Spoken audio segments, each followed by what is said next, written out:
మెల్లగా పాకుతున్న చల్లని కాఫీ. పూర్తి వివరాలకు చదవండి రేపటి సాక్షి దినపత్రిక. మాస్ హీరో వస్తున్నాడు, ఇక వసూళ్లకు ఢోకా ఉండదు అనుకుంటున్నారు. బ్లాక్ బస్టర్ మూవీకి సీక్వెల్ వస్తోంది, ఇక కలెక్షన్స్ కు తిరుగుండదు అనుకున్నారు. ఫస్ట్ వీకెండ్ గడిచిందో లేదో అంతా తుస్సుమంది. వసూళ్లు లేవు, థియేటర్స్ లో ప్రేక్షకులు లేరు. టాలీవుడ్ కు ఈ మధ్య కాలంలో ఈ రేంజ్ షాక్ ఎప్పుడూ తగలలేదు. అసలే ఈ ఏడాది విజయాల శాతం చాలా తగ్గింది.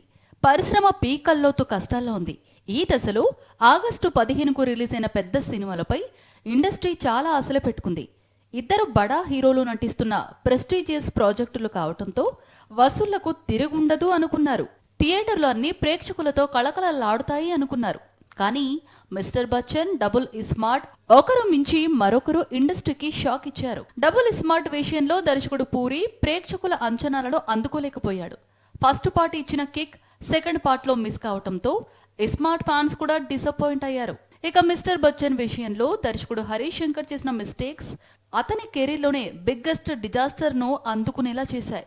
రీమిక్స్ విషయంలో మ్యాజిక్ చేయగల దర్శకుడిగా హరీష్ కు పేరుంది. ఈసారి మాత్రం ఆ మ్యాజిక్ మిస్ఫైర్ అయింది. కమిటీ కుర్రోళ్లు తర్వాత మరోసారి టాలీవుడ్ ను చిన్న సినిమాని ఆదుకుంది అని చెప్పాలి. ఆగస్టు 15కు విడుదలైన పెద్ద చిత్రాల మధ్య మెరిసిన చిన్న సినిమా ఆయ్. ఈ మూవీనే ఇంకా థియేటర్స్ లో నిలిచి వసూళ్లను కొల్లగొడుతోంది. ప్రభాస్ హీరోయిన్ ఇప్పుడు ఈ నేమ్ బాగా ట్రెండ్ అవుతోంది. ప్రభాస్ హీరోయిన్ గా ఇప్పుడు ఈ నేమ్ బాగా ట్రెండ్ అవుతోంది. ప్రభాస్ చాలా చిత్రాల్లో నటిస్తున్నాడు. అందులో ఏ సినిమాలో హీరోయిన్ నేమ్ ట్రెండ్ అవుతోంది అని అంటే ఇటీవల హనుతో రెబల్ స్టార్ట్ చేసిన సినిమానే ఫస్ట్ ఫిలిం, పైగా ప్రభాస్ జోడీ. దాంతో ఆ హీరోయిన్ వీడియోస్ తెగ వైరల్ అవుతున్నాయి. సినిమా ప్రారంభోత్సవం నుంచే సెన్సేషన్ క్రియేట్ చేస్తున్నాయి. అసలే సోషల్ మీడియా స్టార్, లక్షల మంది ఫాలోవర్స్, పైగా డాన్స్ లో తిరుగులేని టాలెంట్. ఇదే సమయంలో వెతుక్కుంటూ వచ్చిన సినిమా ఛాన్స్, పైగా ప్రభాస్తో ఫిలిం. ఇన్ని అద్భుతాలు ఒకరి జీవితంలోనే జరిగింది. అందుకే ఆమె నేమ్ అదే పనిగా ట్రెండ్ అవుతోంది. ప్రభాస్ హీరోయిన్ అంటూ ఆమె వీడియోను తెగ చూసేస్తున్నారు. ఎప్పుడైతే ప్రభాస్ సినిమాలో హీరోయిన్ ఇమాన్వి ఎంపికైందో, ఇమాన్వి లేదా ఇమాన్వి ఇస్మాయిల్ పేరు కంటే కూడా ప్రభాస్ హీరోయిన్ పేరుతో బాగా పాపులర్ అయింది. ప్రభాస్ కొత్త సినిమా హీరోయిన్ అట అంటూ ఈ అమ్మాయి వీడియోలను తెగ చూసేస్తున్నారు నెటిజన్స్.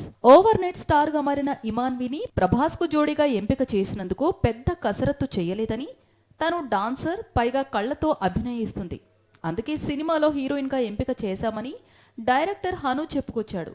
జస్ట్ 15 రోజులు ఫోటో సెషన్ చేశామని, ఆ తర్వాత మూవీలో హీరోయిన్ గా ఖరారు చేశామని అన్నాడు హను. సినిమానికి బ్రేక్ ఇచ్చినా లేదా సినిమా చెయ్యకపోయినా సమంత స్టార్డమ్ కు మాత్రం ఇంచు కూడా చేంజ్ ఉండడం లేదు. లేడీ సూపర్ స్టార్ ఎక్కడ కనిపించినా సోషల్ మీడియా షేక్ అయిపోతుంది. చక్కనమ్మ చిక్కినా అందమే అంటారు కదా, అలాగే కాస్త చిక్కి మరీ గ్లామర్ తో మెరిసిపోతోంది సమంత నేమ్. సోషల్ మీడియాలో సెన్సేషన్ కు మారుపేరుగా మారింది. ఒకవైపు నాగ చైతన్య ఎంగేజ్మెంట్, ఇంతలో మరో డైరెక్టర్ తో సమంత ప్రేమలో పడిందనే రూమర్స్.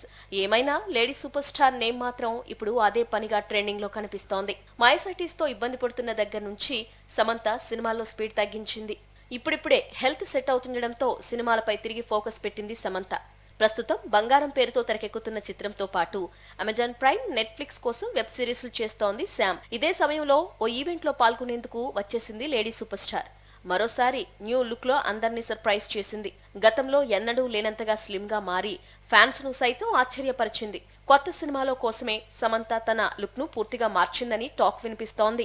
ఒక్కసారి కమిట్ అయితే సినిమా చేసినట్లే అంటున్నాడు నాని. సుజిత్ తో సినిమా అనౌన్స్ చేసి ఇప్పుడు ఆగిపోయింది అని చెప్పడం, లేదా బలగం వేణుతో చేయాల్సిన సినిమాను పక్కన పెట్టడం లాంటి కార్యక్రమాలు తన దగ్గర లేవు అంటున్నాడు. ఈ 2 ప్రాజెక్టులపై వస్తున్న రూమర్స్ అన్నిటికీ చెక్ పెట్టేశాడు నేచురల్ స్టార్. సరిపోదా శనివారం ప్రమోషన్స్ లో చాలా అంటే చాలా బిజీగా ఉన్నాడు నాని. ఈ సినిమాతో మరోసారి పాన్ ఇండియా మార్కెట్లోకి వెళ్తున్నాడు. అందుకే గత కొద్ది రోజులుగా తమిళనాడు, కేరళలో సరిపోతాకు కావలసినంత ప్రమోషన్ చేసి పెట్టాడు. ప్రస్తుతం టాలీవుడ్ కు తిరిగొచ్చాడు. ఇటీవల నాని కొత్త సినిమాల లిస్టు పెరిగింది. అందులో సాహో దర్శకుడు సుజిత్, అలాగే బలగం వేణులతో నేచురల్ సినిమాలు చేయాల్సి ఉంది. అయితే ప్రాజెక్టులు ఆలస్యం అవుతుండటంతో సుజిత్, వేణులతో మూవీ సాగిపోయినట్లు ప్రచారం సాగింది. కానీ అలాంటిదేం లేదని, వచ్చే ఏడాది సుజిత్తో మూవీ ఉంటుందని, అలాగే బలగం వేణు మూవీపై కూడా క్లారిటీ ఇచ్చాడు నాని. లాస్ట్ ఇయర్ రిలీజ్ అయిన సినిమాల్లో బలగం తన ఫేవరెట్ ఫిలిం, అందుకే వేణుతో ఫిల్మ్ ఉంటుందని చెప్పాడు నాని. అయితే ఇప్పటికిప్పుడు ఈ సినిమా ఉండదని, ఫ్యూచర్లో ఉంటుందని సరిపోదా శనివారం ప్రమోషన్స్ లో కన్ఫర్మ్ చేశాడు నాని. సరిపోదా శనివారం తర్వాత హిట్ 3 చేసేందుకు నాని ఆసక్తిగా ఉన్నాడు. వచ్చేడాది దసరా డైరెక్టర్ శ్రీకాంత్ ఓదెలతో అలాగే సుజిత్తో మూవీస్ ను పట్టాలెక్కిస్తాడు. ఈ 2 చిత్రాలు విడుదలైన తర్వాతే బలగం వేణుతో నాని ఎల్లమ్మ అనే చిత్రం చేసే అవకాశాలు ఉన్నాయి. ఓటీటీ ఆడియన్స్ వేరు, థియేటర్ ఆడియన్స్ వేరు. ఎప్పుడో ఒకసారి మాత్రమే ఈ 2 సెక్షన్స్ కు నచ్చే సినిమా వస్తుంది. అప్పుడు ఆటోమేటిక్ గా రికార్డులు బద్దలవుతాయి. ఇప్పుడు విజయ్ సేతుపతి నటించిన మహారాజా కూడా అలాంటి రేర్ మూవీస్ లిస్ట్ లో చేరింది. ముందు థియేటర్స్ లో, తర్వాత ఓటీటీలో దుమ్ము రేపుతున్న అరుదైన తమిళ చిత్రంగా రికార్డులకు ఎక్కింది. థియేటర్స్ లో వచ్చిన సినిమా 100 కోట్లు కొల్లగొట్టింది అంటే అందుకు చాలా కారణాలుంటాయి. కంటెంట్ తో పాటు చాలా విషయాలు కీలకంగా మారతాయి. కానీ ఓటీటీలో కంటెంట్ మాత్రమే ఇంపార్టెంట్. అందుకే మహారాజా ఓటీటీలో దుమ్ము రేపుతోంది. వ్యూస్ విషయంలో నెట్ఫ్లిక్స్ రికార్డులు తిరగరాస్తోంది. ముందు థియేటర్స్ నుంచి 100 కోట్లు, ఇప్పుడు నెట్ఫ్లిక్స్ లో అత్యధిక స్థాయిలో వ్యూవర్షిప్ తెచ్చుకున్న రేర్ ఫిల్మ్ గా మహారాజా రికార్డులోకి ఎక్కింది. విజయ్ సేతుపతి కెరియర్ లో 50వ చిత్రంగా మహారాజా తెరకెక్కిన సంగతి తెలిసిందే. ఇటీవలే ఓటీటీలో విడుదలైంది. విడుదలైనప్పటి నుంచి అంటే గత 6 వారాలుగా టాప్ లో ట్రెండ్ అవుతోంది. దాంతో నెట్ఫ్లిక్స్ లో మోస్ట్ వాచ్డ్ ఇండియన్ మూవీగా మారింది. నిజానికి ఇదే ఏడాది విడుదలైన క్రూ మహారాజాకు ముందు వరకు టాప్ ప్లేస్ లో కొనసాగింది. అంతకు ముందు లాపతా లేడీస్, షైతాన్, యానిమల్, డంకీ లాంటి చిత్రాలు రికార్డు స్థాయిలో వ్యూవర్షిప్ అందుకున్నాయి. పూర్తిగా హిందీ డామినేషన్ ఉన్న వ్యూవర్షిప్ లో కోలీవుడ్ ఫిల్మ్ టాప్ లో నిలవడం, ఇంటర్నేషనల్ గా ఈ సినిమాకు రికగ్నిషన్ రావడంతో సేతుపతి చాలా ఆనందంగా ఉన్నాడు.